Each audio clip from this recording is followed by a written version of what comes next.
ബിസ്മില്ലാഹിർറഹ്മാനിർറഹീം. പ്രിയപ്പെട്ട കുട്ടികളെ, 5ാം ക്ലാസ്സിലെ ഫിഖ്ഹുൽ ഇസ്ലാമിയിലെ 4ാമത്തെ പാഠം അദ്ദർസു റാബിഉ സ്വഈദൻ ത്വയ്യിബ, ശുദ്ധമായ മണ്ണ്. അതിൻ്റെ അർത്ഥം ശുദ്ധമായ മണ്ണ്. ഈ പാഠത്തിൽ തയമ്മുമിനെ കുറിച്ചാണ് പഠിക്കാനുള്ളത്. തയമ്മും ചെയ്യേണ്ടത് എങ്ങനെ, തയമ്മുമിൻ്റെ ഷർത്തുകൾ, തയമ്മുമിൻ്റെ നീയത്ത്, തയമ്മുമിൻ്റെ ഫർളുകൾ, ഇതെല്ലാം ഈ പാഠത്തിൽ പഠിക്കാനുണ്ട്. തയമ്മും എന്നാൽ എന്താണ് നമുക്ക് നോക്കാം. നമസ്കാരത്തിന് മുമ്പ് അംഗശുദ്ധി വരുത്താൻ ആവശ്യമായ വെള്ളം ഇല്ലാതെ വരികയോ, വെള്ളം ഉണ്ടായിട്ടും മുറിവോ ബാൻഡേജോ ഉണ്ടായതിനാൽ വെള്ളം ഉപയോഗിക്കാൻ സാധിക്കാതിരിക്കുകയോ ചെയ്താൽ മണ്ണുകൊണ്ട് ശുദ്ധീകരണം നടത്തുന്നതിനെയാണ് തയമ്മും എന്ന് പറയുന്നത്. വെള്ളം തീരെ ഇല്ലാതിരിക്കുക, വെള്ളം എന്തെങ്കിലും കാരണവശാൽ ഉപയോഗിക്കാൻ കഴിയാതെ വരിക എന്നീ സന്ദർഭങ്ങളിൽ മാത്രമേ തയമ്മും അനുവദനീയമാവുകയുള്ളൂ. ഇനി നമുക്ക് പാഠം വായിക്കാം. ളുഹറിൻ്റെ അദാൻ മുഴങ്ങി. സൈനബ, വെള്ളവും മണ്ണും എടുത്തു തരൂ. അഹമ്മദ് സഹോദരിയെ വിളിച്ചു. കാലിന് പരിക്കേറ്റ് ബാൻഡേജ് ഇട്ട് കിടക്കുകയാണ് അഹമ്മദ്. സൈനബ വെള്ളവും മണ്ണുമായി സഹോദരനെ സഹായിക്കാനെത്തി. സൈനബ് വെള്ളം ഒഴിച്ചു കൊടുത്തു. അഹമ്മദ് വുളു എടുത്തു. ചെവി തടവി കഴിഞ്ഞപ്പോൾ പൊടിമണ്ണെടുത്തു. ഫർള് നിസ്കാരത്തെ ഹലാലാക്കാൻ വേണ്ടി തയമ്മും ചെയ്യുന്നു എന്ന് നിയ്യത്ത് ചെയ്തു. 2 കൈകളും മണ്ണിലടിച്ചു. മുഖം തടവി. വീണ്ടും മണ്ണിലടിച്ചു. ആദ്യം വലതു കൈയും പിന്നെ ഇടതു കൈയും തടവി. തുടർന്ന് കാലിൽ മുറിവില്ലാത്ത ഭാഗം കഴുകുകയും ബാൻഡേജിന് മുകളിൽ മുഴുവനായി വെള്ളം കൊണ്ട് തടവുകയും ചെയ്തു. ശേഷം വുളുവിൻ്റെ പ്രാർത്ഥന നടത്തി. ഇനി നമുക്ക് എന്താണ് എങ്ങനെയാണ് തയമ്മും ചെയ്യേണ്ടത് എന്ന് നോക്കാം. വെള്ളവും മണ്ണും എടുത്തു തരൂ എന്ന് അഹമ്മദ് കാലിൽ മുറിവ് പറ്റി ബാൻഡേജ് ഇട്ട് കിടക്കുകയാണ്. വെള്ളവും മണ്ണും എടുത്തു തരാൻ സഹോദരിയെ വിളിക്കുന്നു. വെള്ളവും മണ്ണും എടുത്തു കൊടുക്കുന്നു. തയമ്മും എപ്പോഴാണ് ചെയ്യേണ്ടത്? കാലിൽ മുറിവുണ്ടായി കഴിഞ്ഞാൽ ബാക്കിയുള്ള ഭാഗങ്ങൾക്കെല്ലാം വുളു എടുത്തതിന് ശേഷം, വുളു എടുത്ത് ചെവി വരെ തടവിക്കഴിഞ്ഞതിന് ശേഷമാണ് കാലിൽ മുറിവായതുകൊണ്ട് തയമ്മും ചെയ്യണം. തയമ്മുമിന് ശേഷം വീണ്ടും മുറിവില്ലാത്ത ഭാഗം കാല് കഴുകുകയും ബാൻഡേജിന് മുകളിലായി വെള്ളം കൊണ്ട് തടവുകയും ചെയ്യണം. ഇനി തയമ്മും എങ്ങനെയാണ് ചെയ്യേണ്ടത്? ശുദ്ധമായ മണ്ണടിച്ചെടുത്ത് 2 കൈ കൊണ്ടും മണ്ണിലടിച്ച് ഫർള് നിസ്കാരത്തെ ഹലാലാക്കാൻ വേണ്ടി തയമ്മും ചെയ്യുന്നു എന്ന നിയ്യത്തോടു കൂടി 2 കൈകളും മണ്ണിലടിച്ച് മുഖം തടവുക. വീണ്ടും മണ്ണിലടിച്ച് ആദ്യം വലതു കൈയും പിന്നെ ഇടതു കൈയും തടവുക. ഇങ്ങനെയാണ് തയമ്മും ചെയ്യേണ്ടത്. എനിക്ക് തയമ്മും ചെയ്യാൻ പറ്റുമോ? സൈനബ് ചോദിച്ചു. ഈ തയമ്മും എല്ലാവർക്കും ചെയ്യാൻ പറ്റുമെന്ന് സൈനബ് ചോദിച്ചു. അഹമ്മദ്, നിനക്കും തയമ്മും ചെയ്യാം, പക്ഷേ അതിന് ചില കാരണങ്ങളും നിബന്ധനകളുമുണ്ട്. വെള്ളം ഉപയോഗിക്കാൻ പറ്റാത്ത സമയത്ത് മാത്രമേ തയമ്മും ചെയ്യാവൂ. സഹോദരൻ പറഞ്ഞു കൊടുക്കുകയാണ്, നിനക്കും ചെയ്യാം, പക്ഷേ തയമ്മുമിന് അനുവദനീയമാകണമെങ്കിൽ വെള്ളം ഇല്ലാതിരിക്കുകയോ വെള്ളം ഉപയോഗിക്കാൻ സാധിക്കാതെ വരികയോ അവയവങ്ങളിൽ മുറിവോ ബാൻഡേജോ കാരണമായി വെള്ളം ഉപയോഗിക്കാൻ സാധിക്കാതിരുന്നാലോ ആണ് തയമ്മും ചെയ്യാൻ പാടുള്ളൂ. നിസ്കാരത്തിൻ്റെ സമയമാവുക, ശുദ്ധമായ പൊടിമണ്ണ് കൊണ്ടാവുക, തയമ്മുമിന് മുമ്പ് ശരീരത്തിലെ നജസ് നീക്കുക, വെള്ളം ഉപയോഗിക്കാൻ കഴിയാതിരിക്കുക, ആദ്യം മുഖം തടവാനും പിന്നീട് 2 കൈകൾ തടവാനുമായി 2 തവണ മണ്ണടിച്ചെടുക്കുക തുടങ്ങിയവ തയമ്മുമിൻ്റെ ഷർത്തുകളാണ്. ഇനി നമുക്ക് തയമ്മുമിൻ്റെ ഷർത്തുകൾ നോക്കാം. നിസ്കാരത്തിൻ്റെ സമയമാവുക. തയമ്മും ആദ്യം ചെയ്തു വെക്കാൻ പറ്റില്ല. നിസ്കാരത്തിൻ്റെ സമയമായതിനു ശേഷം മാത്രമേ തയമ്മും ചെയ്യാൻ പാടുള്ളൂ. ശുദ്ധമായ പൊടിമണ്ണ് കൊണ്ടായിരിക്കണം. തയമ്മുമിന് മുമ്പ് ശരീരത്തിൽ നിന്നും നജസിനെ നീക്കണം. മുറിവ് പറ്റിയതിൻ്റെ ബ്ലഡൊക്കെ ശരീരത്തിൽ, മുറിവിൻ്റെ 4 ഭാഗത്തും ബ്ലഡൊക്കെ ഉണ്ടെങ്കിൽ അതൊക്കെ നീക്കി കളയണം. വെള്ളം ഉപയോഗിക്കാൻ കഴിയാതിരിക്കുക. വെള്ളം നമുക്ക് ഉപയോഗിക്കാൻ പറ്റാതിരിക്കുമ്പോൾ മാത്രമേ തയമ്മുമിന് അനുവദനീയമാവുകയുള്ളൂ. ആദ്യം മുഖം തടവാനും പിന്നീട് 2 കൈകൾ തടവാനുമായി 2 തവണ മണ്ണടിച്ചെടുക്കുക. ഒരു പ്രാവശ്യം മണ്ണടിച്ചെടുത്ത് കഴിഞ്ഞാൽ മുഖം തടവുക. 2ാം പ്രാവശ്യം മണ്ണടിച്ചെടുത്തിട്ടാണ് കൈകൾ രണ്ടും തടവേണ്ടത്. തുടങ്ങിയവ തയമ്മുമിൻ്റെ ഷർത്തുകളാണ്. സൈനബ്: എപ്പോഴാണ് വെള്ളം ഉപയോഗിക്കാൻ കഴിയാതിരിക്കുക? അഹമ്മദ്: വെള്ളമില്ലാത്തത് കൊണ്ടോ രോഗം കാരണമോ വെള്ളം ഉപയോഗിക്കാൻ കഴിയാതിരിക്കാം. അഹമ്മദ് പറയാണ്, വെള്ളം ഇല്ലാത്തത് കൊണ്ടോ, വെള്ളം ഇല്ലാത്തൊരവസ്ഥ വന്നാൽ, അല്ലെങ്കിൽ രോഗം കാരണമോ, എന്തെങ്കിലും അസുഖമായിട്ട് വെള്ളം തീരെ ഉപയോഗിക്കരുതെന്ന് പറഞ്ഞ ഒരവസ്ഥ വന്നാൽ, അല്ലെങ്കിൽ മുറിവോ മറ്റോ ആയി ബാൻഡേജ് കെട്ടിയിട്ട് ആ മുറിവിലേക്ക് വെള്ളം തട്ടാൻ പാടില്ല എന്ന അവസ്ഥ വന്നാൽ തയമ്മും ചെയ്യാം. തയമ്മുമിന് 5 ഫർളുകളുണ്ട്. ഇനി നമുക്ക് തയമ്മുമിൻ്റെ ഫർളുകളെ നോക്കാം. 1. മണ്ണടിച്ചെടുക്കുക.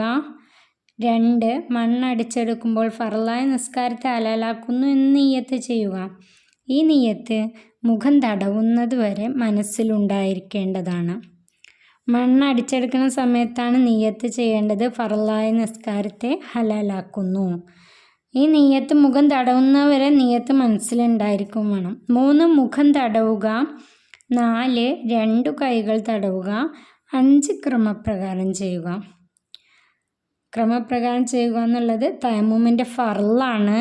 അതുകൊണ്ട് മുഖം തടവിയതിനു ശേഷം മാത്രമാണ് കൈകൾ തടവാൻ പാടുള്ളൂ.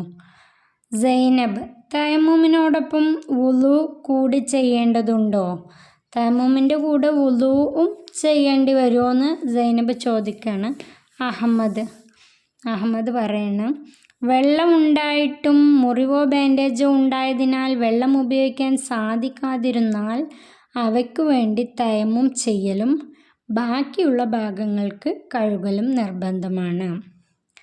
വെള്ളമുണ്ടായിട്ടാണ് മുറിവോ ബാൻഡേജോ കാരണമായിട്ട് നമ്മൾ തയമ്മും ചെയ്യുന്നതെങ്കിൽ ബാക്കിയുള്ള ഭാഗങ്ങൾക്ക് വേണ്ടി കഴുകലും വുളു എടുക്കലും, തയമ്മുമിൻ്റെ മുറിവോ ബാൻഡേജോ ഉള്ളതുകൊണ്ട് ആ ഭാഗം വെള്ളം തട്ടാത്തത് കൊണ്ട് ആ ഭാഗത്തിന് വേണ്ടി തയമ്മും ചെയ്യലും ബാക്കിയുള്ള ഭാഗങ്ങൾക്ക് വേണ്ടി കഴുകലും നിർബന്ധമാണ്.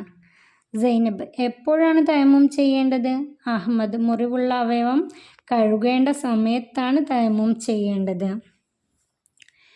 ഈ മണ്ണെടുത്തു വെക്കൂ. അസ്ർ നിസ്കാരത്തിന് തയമ്മും ചെയ്യാനുള്ളതാണ്. സൈനബ്: അസ്ർ നിസ്കാരത്തിന് ളുഹറിൻ്റെ തയമ്മും മതിയാവില്ലേ? അസ്ർ നിസ്കാരത്തിന് ളുഹറിനുള്ള തയമ്മും മതിയാവില്ലേ എന്ന് ചോദിക്കുകയാണ്. മതിയാവില്ല. ഒരു തയമ്മും കൊണ്ട് ഒരു ഫർള് നിസ്കാരം മാത്രമേ നിസ്കരിക്കാവൂ. ഒരു തയമ്മും കൊണ്ട് ഒരു ഫർള് മാത്രമേ നിസ്കരിക്കാവൂ. ഫർള് നിസ്കാരം ഒന്നേ നിസ്കരിക്കാൻ പാടുള്ളൂ. എന്നാൽ സുന്നത്തും സലാത്തിൽ ജനാസയും ഒന്നിൽ കൂടുതൽ നിസ്കരിക്കാം. എന്നാൽ സുന്നത്ത് നിസ്കാരങ്ങളും മയ്യത്ത് നിസ്കാരങ്ങളും എത്ര തവണ വേണമെങ്കിലും നിസ്കരിക്കാം. വലിയ അശുദ്ധി കാരണം തയമ്മും ചെയ്യാൻ പറ്റുമോ? വലിയ അശുദ്ധിയുള്ള ആൾക്കും കുളിക്കുന്നതിന് പകരമായി തയമ്മും ചെയ്യാൻ പറ്റുമോ എന്ന് ചോദിക്കണം. പറ്റും. വെള്ളം ഉപയോഗിക്കാൻ കഴിയില്ലെങ്കിൽ വലിയ അശുദ്ധിക്കാരൻ തയമ്മും ചെയ്താൽ മതി. അഹമ്മദ് നിസ്കാരം ആരംഭിച്ചു. വെള്ളം ഉപയോഗിക്കാൻ കഴിയാത്ത സാഹചര്യമുണ്ടായാൽ വലിയ അശുദ്ധിക്കാരനും തയമ്മും ചെയ്താൽ മതി. ഇനി ഇതിൻ്റെ കോളത്തിൽ എഴുതിയ നോക്കാം. ജുഇലത് ലിൽ അർളു മസ്ജിദൻ വ തഹൂറ. ഭൂമി എനിക്ക് മസ്ജിദും ശുദ്ധീകരണ വസ്തുവുമാക്കി തന്നിരിക്കുന്നു. നബി സല്ലല്ലാഹു അലൈഹി വസല്ലം പറയുന്നതാണ്. ഭൂമി എനിക്ക് മസ്ജിദും സുജൂദ് ചെയ്യാനുള്ള സ്ഥലവും ശുദ്ധീകരണ വസ്തുവുമാക്കി തന്നിരിക്കുന്നു. ശുദ്ധീകരിക്കാനുള്ള ഒരു വസ്തുവുമാക്കിയിട്ട് തന്നിരിക്കുന്നു. ഈ പാഠത്തിൻ്റെ തദ്രീബാത്ത് നോക്കാം. 1. നുജിബ്. ഉത്തരം എഴുതുക. അതിൽ ഒന്നാമത്തെ തയമ്മുമിൻ്റെ ഫർളുകൾ ഏവ? അതിൻ്റെ ഉത്തരം: 1. മണ്ണടിച്ചെടുക്കുക. 2. നിയ്യത്ത്. 3. മുഖം തടവുക. 4. 2 കൈകൾ തടവുക. 5. ക്രമപ്രകാരം ചെയ്യുക. രണ്ടാമത്തെ ക്വസ്റ്റ്യൻ, വുളുവും തയമ്മുമും കൂടി ചെയ്യേണ്ടത് ആര്? അതിൻ്റെ ഉത്തരം, വെള്ളമുണ്ടായിട്ട് മുറിവോ ബാൻഡേജോ ഉണ്ടായതിനാൽ വെള്ളം ഉപയോഗിക്കാൻ സാധിക്കാതിരുന്നാൽ വുളുവും തയമ്മുമും ചെയ്യണം. 3, വെള്ളം ഉപയോഗിക്കാൻ കഴിയാതിരിക്കും എങ്ങനെയെല്ലാം? അതിൻ്റെ ഉത്തരം, വെള്ളം ഇല്ലാത്തതുകൊണ്ടോ രോഗം കാരണമോ വെള്ളം ഉപയോഗിക്കാൻ കഴിയാതിരിക്കും. 4, തയമ്മും ചെയ്യുന്നവൻ എത്ര തവണ മണ്ണടിച്ചെടുക്കണം? അതിൻ്റെ ഉത്തരം 2 തവണ. 5, തയമ്മുമിൻ്റെ നിയ്യത്ത് എഴുതുക. അതിൻ്റെ ഉത്തരം, ഫർളായ നിസ്കാരത്തെ ഹലാലാക്കുന്നു എന്നാണ് തയമ്മുമിൻ്റെ നിയ്യത്ത്. 6, വുളുവിൻ്റെ അവയവങ്ങളിൽ മുറിവുള്ളവൻ എപ്പോഴാണ് തയമ്മും ചെയ്യേണ്ടത്? അതിൻ്റെ ഉത്തരം, മുറിവുള്ള അവയവം കഴുകേണ്ട സമയത്ത്. മുറിവുള്ള അവയവം കഴുകേണ്ട സമയത്ത്, അല്ലാത്ത ഭാഗങ്ങൾക്ക് വേണ്ടി വുളു ചെയ്യണം. 7, ഒരു തയമ്മും കൊണ്ട് എത്ര ഫർള് നിസ്കരിക്കണം? അതിൻ്റെ ഉത്തരം, 1 ഫർള്. 8, ഒരു തയമ്മും കൊണ്ട് എത്ര റക്അത്ത് സുന്നത്ത് നിസ്കരിക്കാം? അതിൻ്റെ ഉത്തരം, 1-ൽ കൂടുതൽ നിസ്കരിക്കാം. 9, തയമ്മും ചെയ്യാനുള്ള മണ്ണ് എങ്ങനെയുള്ളതായിരിക്കണം? അതിൻ്റെ ആൻസർ, ശുദ്ധമായ പൊടിമണ്ണ് കൊണ്ടായിരിക്കണം. 2, നംലഉൽ ഫറാഅ്. 1, തയമ്മുമിൽ ആദ്യം മുഖവും പിന്നീട് ഡേഷും തടവണം. പൂരിപ്പിക്കാനുള്ളതാണ്. അതിൻ്റെ ആൻസർ 2 കൈകൾ. 2, തയമ്മുമിന് മുമ്പ് ശരീരത്തിലെ ഡേഷ് നീക്കണം, നജസ് നീക്കണം. 3, വെള്ളം ഉപയോഗിക്കാൻ ഡേഷ് മാത്രമേ തയമ്മും ചെയ്യാൻ അനുവദനീയമാവുകയുള്ളൂ, കഴിയാത്തവന്. 4, തയമ്മുമിന് ഡേഷ് ഫർളുകളുണ്ട്? 5 ഫർളുകളുണ്ട്. അടുത്തത് 5-ാമത്തെ ക്വസ്റ്റ്യൻ, മണ്ണടിച്ചെടുക്കുമ്പോൾ ഡേഷ് എന്ന് നിയ്യത്ത് ചെയ്യുക. ഫർളായ നിസ്കാരത്തെ ഹലാലാക്കുന്നു എന്ന് നിയ്യത്ത് ചെയ്യുക. അടുത്തത് നക്തുബ്, എഴുതുക. ആ കോളം നിറച്ച് ഒരു 2 കോളം നിറയെ വാക്കുകൾ തന്നിട്ടുണ്ട്. ആ വാക്കുകൾ അതുപോലെ എടുത്തിട്ട് അതുപോലെ അവിടെ എഴുതി വെക്കുക. തയമ്മും, സ്വഈദൻ, ത്വയ്യിബൻ, വുളു, ഉസുല്, നജസ്, ഷർത്ത്, ഫർള്, അതുപോലെ ഫുള്ളായിട്ടുള്ള വാക്കുകളും അതുപോലെ നോക്കി എഴുതുക. അടുത്തത് 4-ാമത്തെ തഹ്സീസ്, അസൈൻമെൻ്റാണ്. അസൈൻമെൻറ്റിൽ എന്താണ് ചെയ്യാനുള്ളത് നോക്കാം. തയമ്മും ചെയ്യുക. അസൈൻമെൻറ്റ് തയമ്മും ചെയ്ത് കാണിക്കുക. തയമ്മും ചെയ്ത് കാണിക്കാനാണ് അസൈൻമെൻറ്റിൽ പറയുന്നത്. അപ്പോൾ തയമ്മും എങ്ങനെയാണ് ചെയ്യുക? ആദ്യം ഖിബിലയിലേക്ക് തിരിഞ്ഞു നിന്ന് ബിസ്മി ചൊല്ലുക. അതിനുശേഷം ഫർളാക്കപ്പെട്ട നിസ്കാരത്തെ ഞാൻ ഹലാലാക്കുന്നു എന്ന് നിയ്യത്ത് ചെയ്ത് 2 കൈ കൊണ്ട് ശുദ്ധമായ പൊടിമണ്ണിൽ അടിച്ച് കൈ കുടഞ്ഞ് മുഖം മുഴുവനായി തടവുക.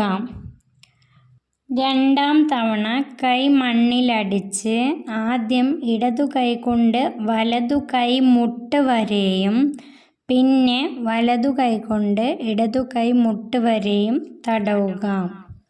5-ാമത്തെ ക്വസ്റ്റ്യൻ, നക്തുബുൽ മസ്അല, മസ്അല എഴുതുക. 1-ാമത്തെ ക്വസ്റ്റ്യൻ, ശരീരത്തിൽ വെള്ളം തൊട്ടാൽ രോഗമുണ്ടാകുമെന്ന് വിശ്വസ്തനായ ഡോക്ടർ പറഞ്ഞു, നിസ്കരിക്കാൻ എന്തു ചെയ്യണം? അതിൻ്റെ ഉത്തരം, തയമ്മും ചെയ്ത് നിസ്കരിക്കണം. 2-ാമത്തെ, കയ്യിന്മേൽ നനയ്ക്കാൻ പാടില്ലാത്ത മുറിവുള്ളവൻ എങ്ങനെ ശുദ്ധി വരുത്തണം? അതിൻ്റെ ഉത്തരം, വുളു എടുക്കുക, മുഖം കഴുകിക്കഴിഞ്ഞാൽ തയമ്മും ചെയ്യുക. ശേഷം കയ്യിലെ മുറിവില്ലാത്ത ഭാഗം കഴുകി മുറിവിന്മേൽ മുഴുവനായി വെള്ളം കൊണ്ട് തടവുക. 3-ാമത്തെ, കുളിക്കു പകരം തയമ്മും ചെയ്യുന്നവൻ എത്ര തയമ്മും ചെയ്യണം? അതിൻ്റെ ഉത്തരം, 1 തയമ്മും ചെയ്താൽ മതി. 5-ാം ക്ലാസ്സിലെ എൻ്റെ പ്രിയപ്പെട്ട കൂട്ടുകാർക്ക്